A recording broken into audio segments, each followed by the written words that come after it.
TFC spiritual ప్రేక్షకులకు స్వాగతం. మనము రకరకాల దేవుళ్ళని పూజ చేస్తూ ఉంటాం. మనకి కోరికలు తీరడానికి ఏ దేవుడి పటాన్ని పట్టుకుంటే ఆ దేవుడిని పటాన్ని పట్టుకుంటాం. అవసరమైతే మతాలు మార్చేస్తాం, గురువుల్ని మార్చేస్తాం, దేవుళ్ళనే మార్చేస్తాం. కానీ ఇలా చేయకూడదు అని చెప్పేసి మనకి శివానంద లహరిలో జగద్గురు అయినటువంటి ఆదిశంకరాచార్యులు వారు చెప్తున్నారు. ఏ విధంగా మనం చేసుకోవాలా అంటే, మనం నమ్మిన దేవుని ఇష్టదైవమైనా కులదైవమైనా ఒక్కళ్ళే చేసుకోవాలి అని చెప్పడంలోనే ఇందులో ఉన్నటువంటి అంతరార్థం. ఇక్కడ ఏమని చెప్తున్నారంటే, శివానంద లహరి 4వ శ్లోకంలో ఏం చెప్తారు?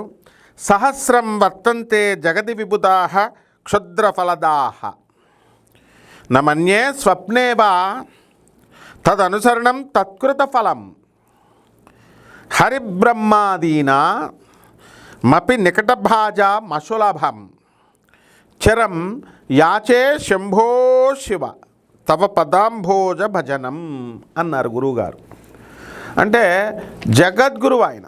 జగద్గురువు అంటే ఈజ్ ఆచార్యుడు అంటే ఎవరండి? ప్రొఫెసర్. ఆయన జగద్గురువు ఆదిశంకరాచార్యుల వారంటే ప్రొఫెసర్ చెప్తున్నాడు. ఇక్కడ ఏమని చెప్తున్నాడు ఆయన?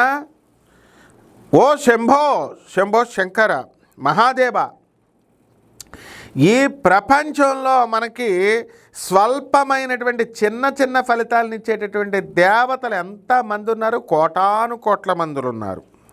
మరి అటువంటి వాళ్ళని ఎవ్వరూ కూడా అనుసరించకూడదు. ఎవడ ఇస్తానంటే వాడు మీకు డబ్బులు ఇచ్చేస్తానంటే వెళ్ళిపోతారా? మీకు ఆడు చెడ్డోడా మంచోడా ఇంకేం చూడరా? మీరు ఆడు అర్హత ఉందా అర్హత లేదా చూడరా మామూలు జనం? అలాగే ఎవరిని పడితే వాళ్ళని అనుసరించకూడదు. అలాగే వారు ఇచ్చే ఫలితాలను మనం తీసుకోకూడదు అసలు. కాబట్టి ఒక టెర్రరిస్ట్ ఇచ్చేటటువంటి ఫలితాలను తీసుకున్నప్పుడు ఆటోమేటిక్గా మనల్ని కూడా తీసుకెళ్ళి పోలీసులు బొక్కలో వేసేస్తారు. కాబట్టి ఎట్టి పరిస్థితుల్లో నేను వారిచ్చేటటువంటి అటువంటి స్వల్పమైనటువంటి ఫలితాలను ఇచ్చేటటువంటి కోటాను కోట్ల మంది ఎవరైతే దేవతలు ఉన్నారో వారిచ్చేటటువంటి ఫలితాలు నేను తీసుకోను, వాళ్ళని నేను అనుసరించను. కనీసం నేను కలలో కూడా వారి ఫలితాలు ఇస్తున్నారు కదా వాటిని నేను స్మరించను, వాళ్ళను నేను స్మరించను అని చెప్పాడు.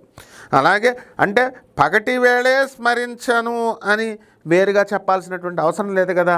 వాళ్ళని రాత్రులు నేను స్మరించను, కలలో కూడా నేను స్మరించను అంటే పగలు కూడా నేను స్మరించను అని అర్థం అన్నమాట.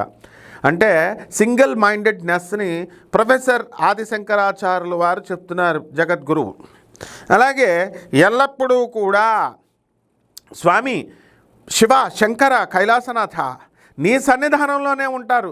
ఎవరండి ఉంటారు వాళ్ళు అంటే, విష్ణుమూర్తి ఉంటాడు, బ్రహ్మదేవుడు ఉంటారు, మరి ఇంకా ఇతర దేవతలంతా కూడా గ్యాంగు ఉంటారు. మరి అటువంటి వాళ్ళందరికీ కూడా మీ పాదసేవ దొరకదు. ఎందువలన దొరకని? మీ అక్కడే ఉంటారు కానీ నువ్వు ఇవ్వాలిగా ఛాన్స్, పాదాలు పట్టుకునే ఛాన్స్. ఇప్పుడు మన బాబాలు, దొంగ స్వామీజీలు, దొంగ గురువులు వీళ్ళంతా వేసేయండి పాద పూజ, ఇచ్చేయండి 2 లక్షలు అని తీసుకుంటున్నారు. గుండెల మీద చేసుకొని చెప్పమని వాళ్ళందరికీ మోక్షం ఎలా వస్తుంది? వాళ్ళకి పాద పూజలు చేయించుకొని 2 లక్షలు 5 లక్షలు తీసుకునేటటువంటి వాళ్ళు మీకు మోక్షం వస్తుందా? గురువులా మీరు? జగద్గురువులా, సద్గురువులా, సిద్ధగురువులా మీరు? మీకు మోక్షం వస్తుందా? మీకే వీళ్ళకే రాదని తెలుసు నా ఉపన్యాసం విన్న తర్వాత. మరి మామూలు జనం మీరంతా కూడా తెలుసుకోవాలి. ఒక్క జగద్గురు అయినటువంటి ప్రొఫెసర్, జగద్గురు అయినటువంటి డాక్టర్ మన జగద్గురు ఆదిశంకరాచార్యులు వారు, అలాగే దత్తాత్రేయ స్వామి వారు, శ్రీకృష్ణ పరమాత్మ, దక్షిణామూర్తి, వీళ్ళు ఎప్పుడైనా పాదల పూజలు చేయించుకుంటారా వీళ్ళు? కాబట్టి స్వామి నీ సన్నిధానంలోనే ఉండి కూడా మరి వీళ్ళకి పాదసేవ అంత ఈజీ కాదు స్వామి అంటే ఇక్కడ మళ్ళీ బ్రహ్మ గొప్ప తక్కువడా అండి, విష్ణుమూర్తి తక్కువడా అండి, శివుడు గొప్పవాడా అండి, ఇట్లాంటి వాటికి ఏముండవు అవకాశాలు తర్కానికి. విష్ణు పురాణంలో క్లియర్గా విష్ణుమూర్తి సుప్రీం అని చెప్పాడు. శివుడు బ్రహ్మ వీళ్ళంతా ఆయనకి సేవలు చేసుకుంటారు.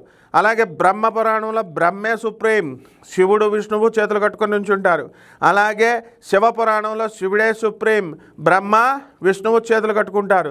దేవి పురాణంలో దేవియే సుప్రీం, బ్రహ్మ విష్ణు మహేశ్వరులు చేతులు కట్టుకుంటారు. దీని మీద తర్కాలకు అవసరం లేదు. అక్కడ ఏంటంటే బ్రహ్మ పదార్థం అంతా ఒక్కటే. God is all pervading, omnipotent, omnipresent, omniscient and all powerful అన్నది అర్థం. భగవంతుడనేవాడు సర్వవ్యాపకుడు, సర్వశక్తిమంతుడని ఇక్కడ చెప్పుద్ది, అంతేగాని వాడెక్కువ వీడెక్కువ కాదు. అసలు దేవుడు మనిషి రూపంలో ఉంటాడా? ఇవన్నీ నాన్ సెన్స్. మీ యొక్క మానసిక పరిణితి పెంచుకోవాలా. అంటిల్ యూ ఫిలాసఫీలో, వేదాంతంలో నువ్వు ఆ శాస్త్రానికి ఎల్కేజీ స్టూడెంట్కి ఇంటిగ్రేషన్ గురించి ఎలా తెలుస్తుంది? ఆ ఇంటర్మీడియట్లో వచ్చిన తర్వాత తెలుస్తుంది. నువ్వు ఒక ప్రాసెస్లో చదివితే తెలుస్తుంది. ఇది కూడా అంతే అనమాట. కాబట్టి ప్రభువు మనకి ఏమని అడుగుతాడు? స్వామి, అక్కడే బ్రహ్మ విష్ణువు వీళ్ళందరూ కూడా నీ దగ్గర ఉన్నప్పటికీ కూడా వాళ్ళకి నీ పాదసేవ దొరకదు స్వామి. అటువంటి నీ యొక్క పాదసేవ నాకు శాశ్వతంగా దొరికేలాగా నన్ను అనుగ్రహించే అని చెప్పి జగద్గురు అయినటువంటి ఆదిశంకరాచార్యులు వారు ప్రార్థిస్తున్నారు. అంటే మనందరం ఆ విధంగా శివుణ్ణి ప్రార్థించాలి, విష్ణువుని ఆ విధంగా ప్రార్థించాలి, బ్రహ్మను ఆ విధంగా ప్రార్థించాలి, అమ్మవారిని ఆ విధంగా ప్రార్థించాలి అని చెప్పడంలో దీంట్లో ఉద్దేశం అన్నమాట. అలాగే అది కూడా మిమ్మల్ని నేను పదే పదే వేడుకుంటున్నాను స్వామి, ఈ కోరిక తప్ప నాకు ఇంకే కోరిక వద్దు. మళ్ళీ అలాగే ఇతర దేవతలందరూ కూడా ఏం చేస్తారంటే క్షణికాలమైనటువంటి భోగాది ఫలితాలను ఇస్తారు. అవన్నీ ఒక 2 సంవత్సరాల్లో పోతాయండి. నీకు పోస్ట్ ఇచ్చాడు, 30 సంవత్సరాలకు పోస్ట్ పోద్ది. నీకు వెహికల్ ఇచ్చాడు, 10 సంవత్సరాల్లో వెహికల్ పాడైపోతుంది. నీ శరీరమే పోతుంది మొత్తం. నీ ఉద్యోగం, పవరు, సీఎం పోస్టులు, పిఎం పోస్టులు ఇవన్నీ ఏవి శాశ్వతం కాదు అని ఇలాంటి దేనికోసం కూడా భోగాది ఫలితాల మీద దృష్టి పెట్టకండి అని చెప్తున్నారు. అలాగే ఇతర దేవతలంతా కూడా ఇవ్వచ్చుగాక, కానీ నువ్వు ఒక్కడవే స్వామి, నువ్వు పునరావృత్తి రహితమైన, ఇంకా మళ్ళీ అది రిపీట్ కాకుండా, మళ్ళీ జన్మలు మాకు రాకుండా ఆ మోక్ష పదవిని మాత్రం నువ్వు ఒక్కడవే ఇవ్వగలవు. కాబట్టి అందుచే అమ్మ నేనేం చేస్తున్నాను స్వామి, వాళ్ళు ఇచ్చేటటువంటి ఇతర దేవతలు ఇచ్చేటటువంటి ఆ కోరికల్ని నేను కోరుకోకుండా, ఆ ఫలితాలు నేను కోరుకోకుండా కేవలము మీ పాద పద్మాలను మాత్రమే సేవనే నేను యాచిస్తున్నాను అని జగద్గురువులైనటువంటి ఆదిశంకరాచార్యులు వారు చెప్తారు. మీలో వివేకం ఉంటే కనుక మనం కోరుకోవలసినటువంటి కోరిక అది ఏమిటంటే, నాకు పెళ్ళాలు నువ్వు, కారులు నువ్వు, బిల్డింగ్ నువ్వు, పిల్లలు నువ్వు, ఇవన్నీ అశాశ్వతం. ఉద్యోగాలు నువ్వు, డబ్బులు నువ్వు, 4 బిల్డింగ్లు నువ్వు, ఇవన్నీ అశాశ్వతం. నీ ఆత్మను నువ్వు ఇక్కడే వదిలేస్తావు, నీ శరీరాన్ని నువ్వు ఇక్కడ వదిలేస్తావు. ఇవన్నీ కూడా ప్రాక్టికల్గా నేను చెప్పేటటువంటివి, ఏదో అందరూ చెప్పేటటువంటి థియరిటికల్గా తీసుకోకండి. యూ హ్యావ్ టు లివ్ యథా. అక్కడ ఏం చెప్పాడు? బ్రహ్మ సత్యం జగదపి సత్యం. ఆనందమార్గ మా గురుదేవులైనటువంటి ప్రభాత్ రంజన్ సర్కార్ గారు, ఆనందమూర్తి గారు చెప్తారు. జగద్గురు అయినటువంటి ఆదిశంకరాచార్యులు వారు ఏం చెప్తారు? బ్రహ్మ సత్యం జగదభిమిత్యం. బ్రహ్మ ఒక్కడే సత్యం, దేవుడు ఒక్కడే సత్యం, జగత్ మిథ్య. బ్రహ్మ సత్యం జగత్ మిథ్య అన్నాడు. కార్ల్ మార్క్స్ ఏం చెప్పాడు? జగత్ సత్యం బ్రహ్మ మిథ్య అన్నాడు. అందువలన ఈ materialism is permanent and God consciousness is temporary. It is అది మనకు అవసరం లేదు, అదంతా ఇమాజినేషన్, అంతా మనకు కనబడదు కాబట్టి అని భౌతికవాదులు చెప్తారు.